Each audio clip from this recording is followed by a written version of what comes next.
बच्चों आज हम लोग क्वेश्चन नंबर 9 करेंगे। If the sum of first 7 term of an AP is 49। यानी क्वेश्चन नंबर 9 में आपसे बोला है सम ऑफ फर्स्ट 7 टर्म, यानी S7 की वैल्यू आपको गिवन है, कितनी है 49 है।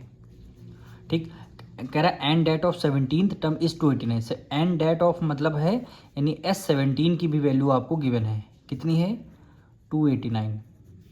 Find the sum of first nth term, कह रहा है sum find the sum of first nth term, यानी एस एन की वैल्यू आपको फाइंड करनी है, एस एन की वैल्यू आपको फाइंड करनी है। तो सबसे पहले जो हमें गिवन होता है उसी का ही हम इक्वेशन बनाते हैं। ठीक, हमें क्या करना है, दो सम गिवन है, हमें दोनों सम से क्या करेंगे, इस एक सम से इस ये एक इक्वेशन, फिर यहाँ से सेकंड इक्वेशन, दोनों को ही सॉल्व करना है। तो क्या वैल्यू गिवन है, सम का फॉर्मूला लगाना है, एस एन इक्वल हो गया n/2, ब्रैकेट में क्या आ जाएगा 2a1 plus n-1 d, bracket close, यही है सम ऑफ n टर्म का फॉर्मूला। अब देखिए S7 की वैल्यू 49 है, तो हम यहाँ लिख देंगे S और n की जगह ये देखिए यहाँ पे 7 का यूज़ करेंगे, इक्वल n की जगह कितना 7 डिवाइडेड बाय 2 हो गया, ब्रैकेट में 2a1 प्लस n की जगह 7 -1 d एज इट इज़। अब देखिए S7 कितना 49 गिवन है, तो S7 की जगह हम लोग 49 यहाँ रखेंगे, इक्वल हो जाएगा 7/2, 2a1 प्लस 7 में से 1 माइनस कर देंगे 6d आ जाएगा, ब्रैकेट आपका क्लोज हो गया। ठीक, अब 49 को एज इट इज़ इक्वल हो गया 7 डिवाइडेड बाय 2 हो जाएगा। अब यहाँ पे देखिए 2 है, यहाँ पे 6 है, दोनों केस के हैं 2 के मल्टीपल हैं, तो हम ब्रैकेट के बाहर यहाँ मल्टीप्लाई में क्या लिख लेंगे, 2 को बाहर कॉमन ले लेंगे। तब 2a में से अपने 2 को बाहर कॉमन ले दिया, क्या बचेगा a1 बचेगा, प्लस देखिए यहाँ पे 6 है, 2 के टेबल में 6 कितने टाइम है 3 टाइम है, 2 3 6 3 ले लिया और d को एज इट इज हमने राइट डाउन कर लिया। तो इन 2 और 6 में से हमने 2 बाहर कॉमन ले लिया, तो न्यूमरेटर में 2 डिनोमिनेटर में 2, 2 से 2 हमने क्या कर दिया कैंसिल कर दिया।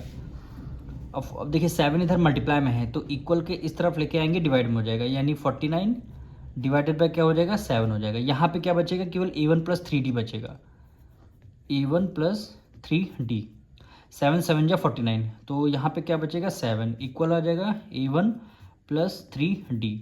तो और इसको कैसे लिख सकते हैं, इसको एक तरीके ऐसे भी लिख सकते हैं, यानी a1 प्लस 3d इक्वल लगा दिया, फिर यहाँ पे 7 आ जाएगा। ये आपकी क्या आ चुकी है, फर्स्ट इक्वेशन आ चुकी है।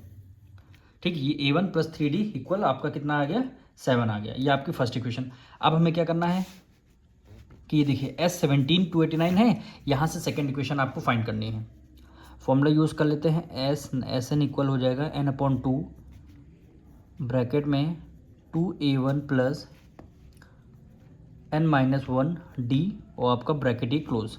अब देखिए S17 हमें इस बार फॉर्मूला का यूज़ करना है, s n की जगह 17, n की जगह 17 divided by 2, 2a1 plus n की जगह कितना आ जाएगा 17 -1 d, ये आपका ब्रैकेट क्लोज हो जाएगा। S17 की जगह 289 कितना आ जाएगा 289 इक्वल आ जाएगा, यानी 17 डिवाइडेड बाय कितना आ जाएगा 2 आ जाएगा।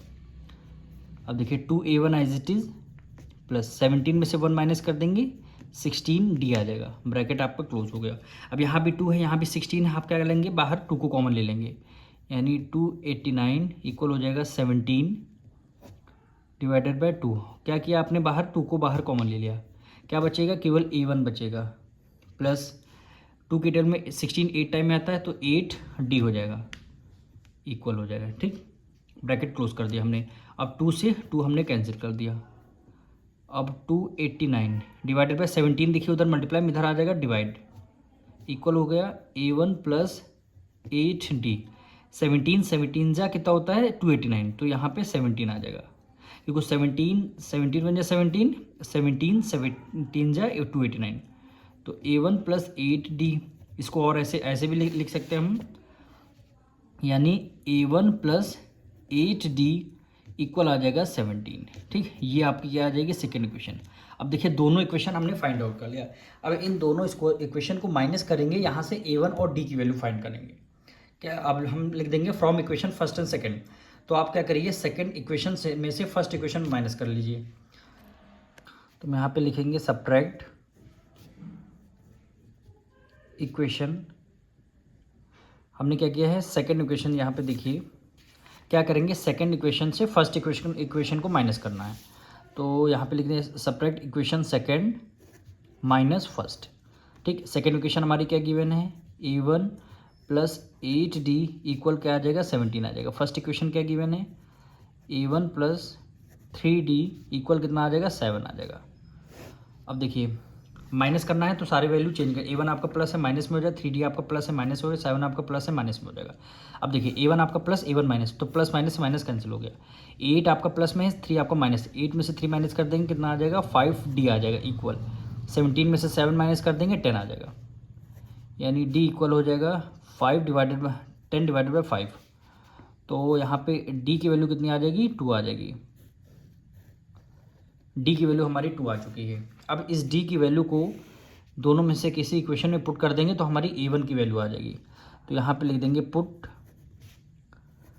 D equal to 2 in equation first. हम इक्वेशन फर्स्ट में पुट कर रहे हैं। इक्वेशन फर्स्ट हमारी क्या है, A1 प्लस 3D इक्वल 7 है। ठीक, तो A1 प्लस 3, D की वैल्यू कितनी आ जाएगी, 2 आ जाएगी इक्वल 7। तो A1 3 2 जा 6 इक्वल आ जाएगा 7। तो A1 इक्वल हो जाएगा 7 को एज इट इज़, 6 उधर प्लस में इधर माइनस में। तो A1 6 में से 7 में से 6 माइनस कर देंगे 1, A1 की वैल्यू हमारी 1 आ गई। ठीक, अब देखिए D भी पता है, A1 भी पता है। अब हम क्वेश्चन में क्या बोला गया था, सम ऑफ nth टर्म यानी Sn की वैल्यू हमें बताई है फाइंड करने के लिए। तो अब हम लिखाएंगे Sn का फॉर्मूला। Sn इक्वल हो जाएगा n/2 ब्रैकेट में 2A1 प्लस n-1D, ब्रैकेट आपका क्लोज हो जाएगा। अब यहाँ पे देखिए n तो हमें आपको फाइंड करना है, यानी n की वैल्यू ब्रैकेट में 2A1 की वैल्यू देखिए 1 आई है, प्लस n आपको फाइंड करना है, और D की वैल्यू देखिए यहाँ पे 2 है, ब्रैकेट आपने क्लोज कर दिया। तो इक्वल हो गया n डिवाइडेड बाई 2 की मल्टीप्लाई 1 से करेंगे 2 प्लस 2 की मल्टीप्लाई n से करेंगे कितना हो जाएगा, 2n माइनस से माइनस कर दिया, 2 की मल्टीप्लाई 2 से करेंगे क्या आ जाएगा, 2 आपका आ जाएगा। अब देखिए 2 आपका प्लस है, ये आपका माइनस है, तो प्लस से माइनस आपका कैंसिल हो जाएगा। ठीक, तो n डिवाइडेड बाय 2 और ये मल्टीप्लाई में कितना रहेगा, 2n रहेगा। ठीक, 2 से 2 आपका कैंसिल, n की मल्टीप्लाई n से करेंगे कितना आ जाएगा, n² आ जाएगा। यही क्या हो जाएगा हमारा Sn की वैल्यू n² आपका आंसर आ जाएगा।